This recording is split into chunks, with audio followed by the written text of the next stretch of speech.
Olá, gente, tudo bem? Bem-vindos ao Intervalo Literário. Meu nome é Bruna Giovannini e hoje nós vamos conversar sobre dois textos bíblicos. Essa semana nós vamos estudar sobre a questão de sermos diferentes lá na Escola Bíblica, na Primeira Igreja Presbiteriana. E dois textos da leitura diária me chamaram a atenção e eu usei os comentários de Calvino para poder ler esses dois textos. Se você não conhece, os comentários de Calvino geralmente vêm com o versículo, traduzido, e vem com o versículo em latim. E ele comenta, às vezes, frase por frase, tá? Esses são os comentários de Calvino. Vou tentar tirar uma foto para vocês verem. Eu leio no Kindle esses comentários, tá? Eles têm um preço muito mais em conta no Kindle. Então, se você tem acesso na conta da Amazon, você pode comprar por 20, 30 reais cada comentário. E eu acho super interessante porque são, assim como os comentários do Hernandes também, que eu acho bem bons.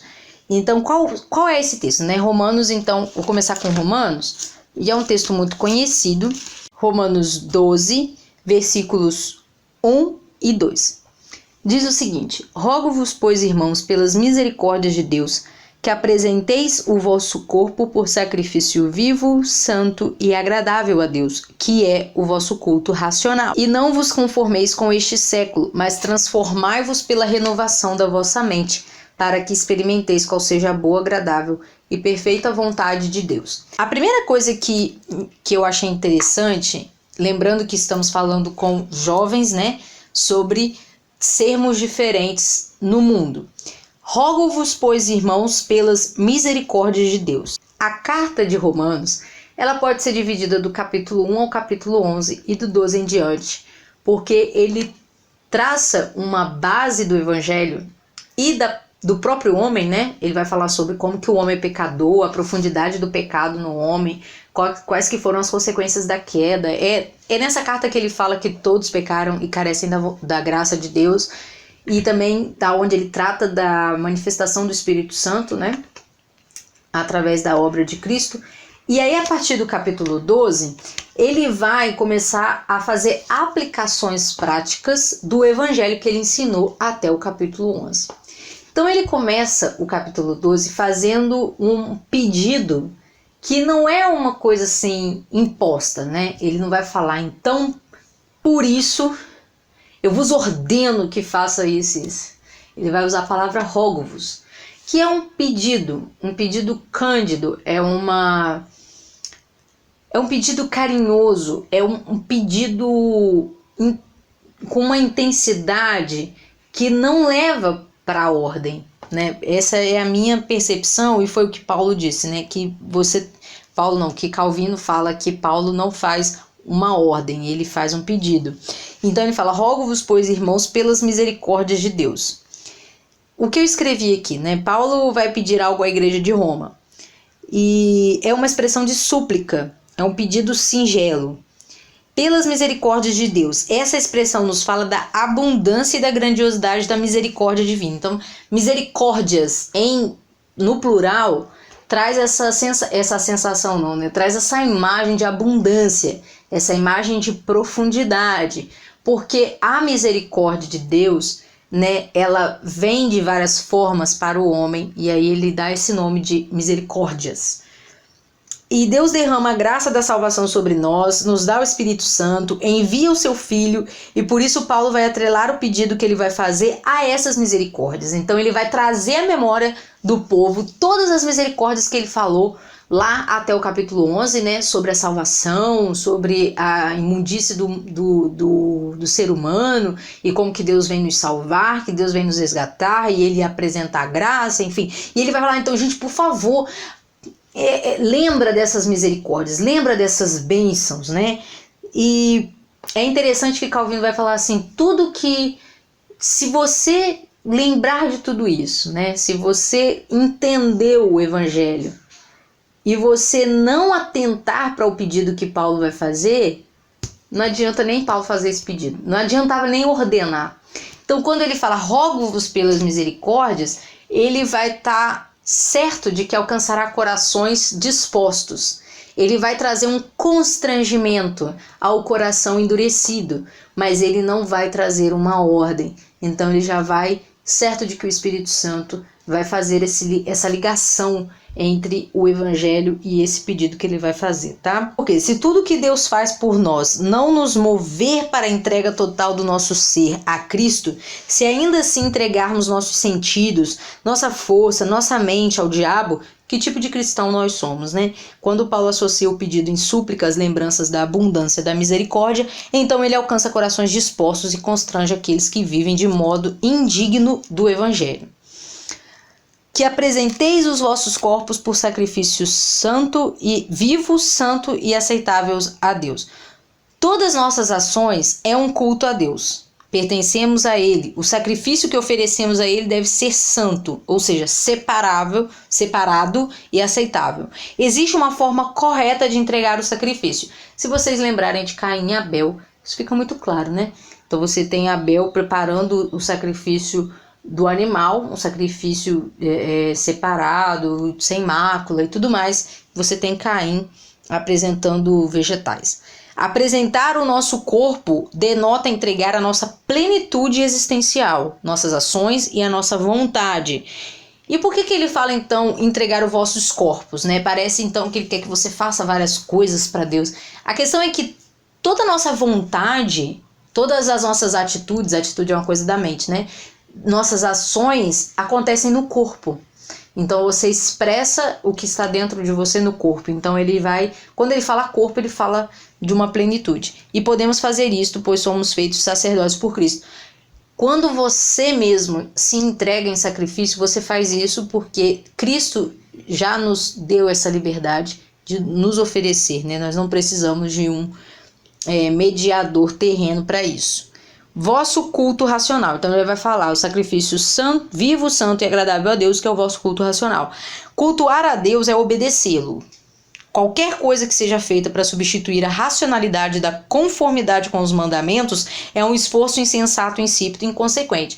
Por isso que é complicado, gente. Se você olhar para dentro da igreja e você vê o momento do louvor, o momento da oferta, o momento de não sei o que, da dança, do teatro, e tudo isso é chamado de culto. Nós precisamos ter em mente que se esforçar para fazer parte do grupo de teatro não é nada se você não obedece a Deus. Se esforçar para dançar bonito não é nada se você não obedece a Deus. Porque culto racional é obediência. Não adianta você fazer absolutamente nada dentro do escopo do templo da igreja como organização, se na sua intimidade você não presta culto racional. Isso é muito sério, muito sério. E aí nós vamos ligar esse texto, esse versículo, ao texto de 2 Timóteo, quando Paulo vai ordenar que Timóteo tome cuidado com certas pessoas. E a gente vai ver que são pessoas dentro da igreja. E jovens da primeira igreja presbiteriana, né? Que a gente vai conversar sobre isso na escola bíblica. É muito complicado você ser diferente no meio do mundo se você é igual a eles. É óbvio, né? Mas essas obviedades precisam ser ditas, porque, por vezes, na vida adulta, na vida de jovem mesmo, sabe, aquela coisa da faculdade, da escola, a nossa vida no trabalho, às vezes a gente acaba sendo a mesma coisa do mundo. Então, vamos ver o que Paulo fala para Timóteo. Em 2 Timóteo 3, do capítulo 1 ao capítulo 4. Sabe, porém, isto, nos últimos dias sobrevirão tempos difíceis, pois os homens serão egoístas, avarentos, jactanciosos, arrogantes, blasfemadores, desobedientes aos pais, ingratos, irreverentes, desafeiçoados, implacáveis, caluniadores, sem domínio de si, cruéis e inimigos do bem, traidores, atrevidos, enfatuados, mais amigos dos prazeres que amigos de Deus. Tendo forma de piedade, negando-lhe, entretanto, o poder, foge também destes, pois entre estes se encontram os que penetram sorrateiramente nas casas e conseguem cativar mulherinhas sobrecarregadas de pecados, conduzidas de várias paixões. E aí ele continua falando sobre a sociedade e tal. Mas qual que é o meu meu principal foco aqui é que essa lista de pecados não é da nossa época, tá? Ele usa aí, ó, né? Sobrevirão tempos difíceis.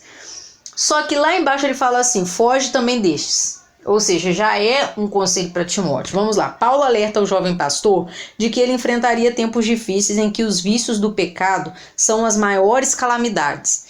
Então, quando Paulo fala assim, virão tempos difíceis, aí você pensa em guerra, perseguição dos cristãos, mortes e tudo mais, prisões, né? Só que quando ele vai falar dos tempos difíceis, ele vai falar dos pecados. Então, o tempo difícil da igreja é o pecado, não é exatamente perseguição, né?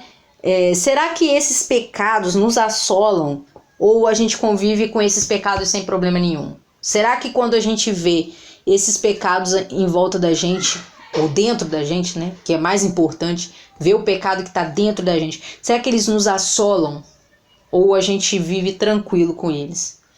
Paulo não está falando da pessoa que está no mundo. Olha só no versículo 5. Tendo forma de piedade, negando-lhe entretanto o poder, foge também destes.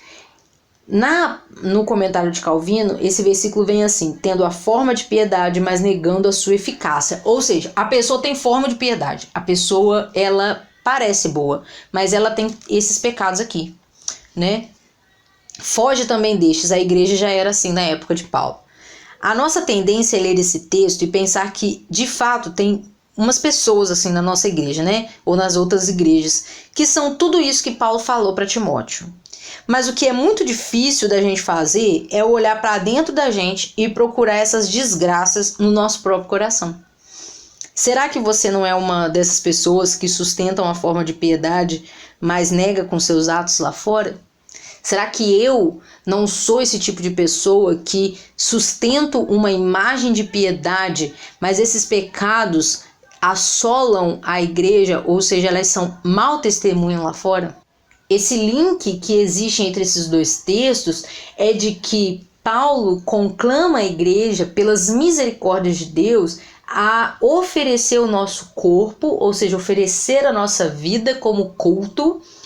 E a Timóteo, Paulo fala: existem pessoas que estão na igreja e que não oferecem os seus corpos a Cristo como culto racional. Essas pessoas têm todos esses pecados, foge dessas pessoas. Cuidado com essas pessoas, entendeu? Cuidado para não ser essa pessoa, né? Então, como igreja, como jovens, velhos, adultos, crianças, nós precisamos sempre nos avaliar. Será que a minha vida, minhas vontades, meus desejos, os meus planos são culto racional a Deus? Será que alguém da minha igreja precisa fugir de mim porque eu sou esse tipo de pessoa que guarda a imagem da piedade? Mas não é. Então fica aqui essa reflexão. Faz parte, esses dois textos fizeram parte da minha devocional essa semana. Eu espero que vocês leiam. Se você tiver alguma coisa para dizer aqui embaixo, fala. Vai ser um prazer conversar sobre a Bíblia com vocês. Como foi da primeira vez? Eu gostei muito de ter postado aquele vídeo. Vou deixar aqui nos cards. As pessoas gostaram daquele formato. E se você quiser sugerir algum texto bíblico para a gente comentar aqui no intervalo literário, fiquem à vontade. Se inscreva no canal, curta esse vídeo, compartilhe com seus amigos e a gente conversa no próximo vídeo sobre a Bíblia aqui no canal, tá bom? Um abraço!